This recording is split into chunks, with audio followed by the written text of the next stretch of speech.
and welcome to this week's edition of Roaming Taste videos. This week we are making peanut brownies.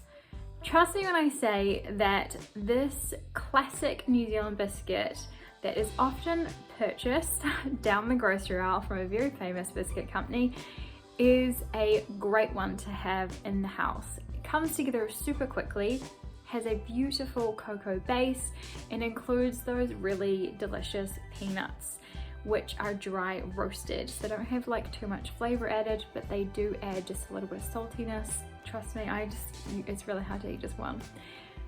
I would love to know if you give these a go. So definitely add a comment below. Tag me on Instagram at Roaming Taste. If you do, I would love if you could add a review on the link below so that more people can find this recipe, and subscribe for more videos like this. Before we begin, we want to preheat our oven to 200 degrees Celsius or 400 degrees Fahrenheit, and we want to line a baking tray with greaseproof paper. Set that aside because we will be coming back to that very shortly. These really don't take long. Place the butter, which should be room temperature, quite soft, into a bowl alongside the brown sugar and superfine or caster sugar, and we want to beat that on like medium, low to medium, for approximately 3 to 5 minutes. We want the butter to be really pale, and we want those sugars to have begun to dissolve.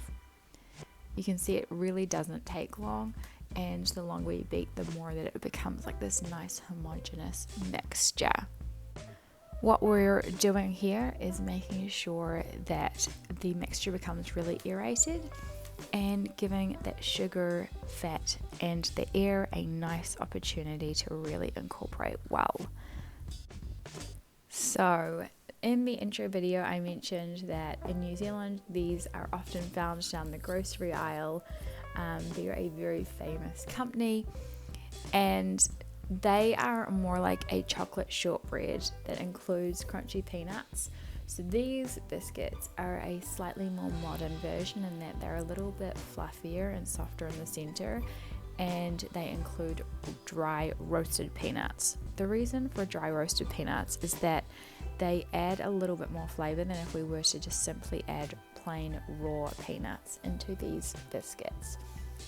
However, I can truly say that they do really taste like what most of us who grew up eating these at special occasions in New Zealand would know and truly love. So do not be put off by how they look. They will still taste pretty much exactly what you remember, but obviously better because they're homemade.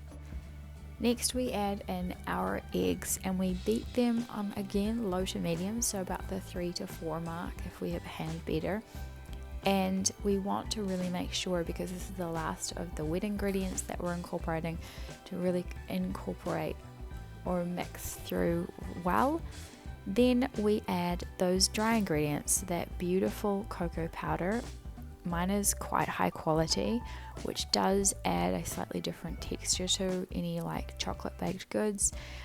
Yours might end up flattening out slightly because mine is quite dense.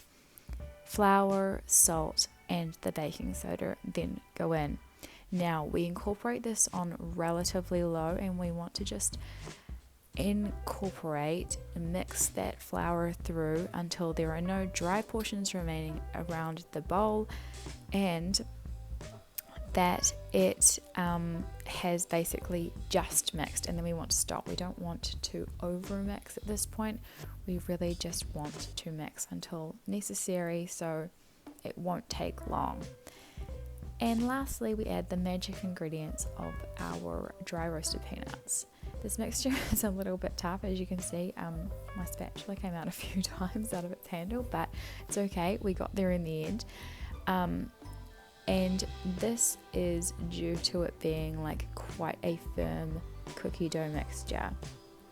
I made this with more butter and it tasted too buttery, so this has been tested thoroughly, and this is really the perfect mixture to make truly great peanut brownie mixture.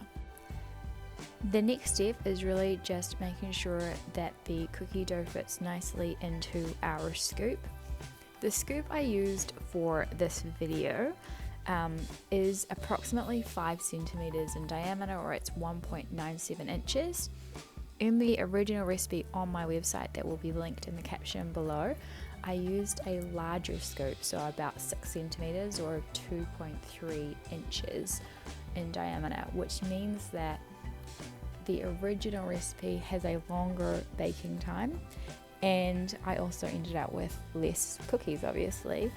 So these will, once they are fully all scooped up, we simply just need to pop them into the oven for 10 minutes at this size until they're lightly fragrant. When you basically get near the oven, you won't really tell until you're close.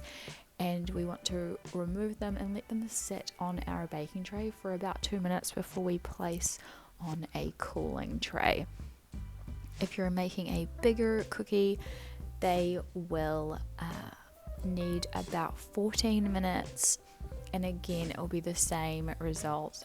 They're lightly fragrant, but they'll still be firm. They won't be soft when you touch them. And that's it, friends. Really, you just want to let them cool, and they're ready to be consumed pretty much immediately. These will last perfectly for about 3 to 4 days in a covered container. I hope you enjoy.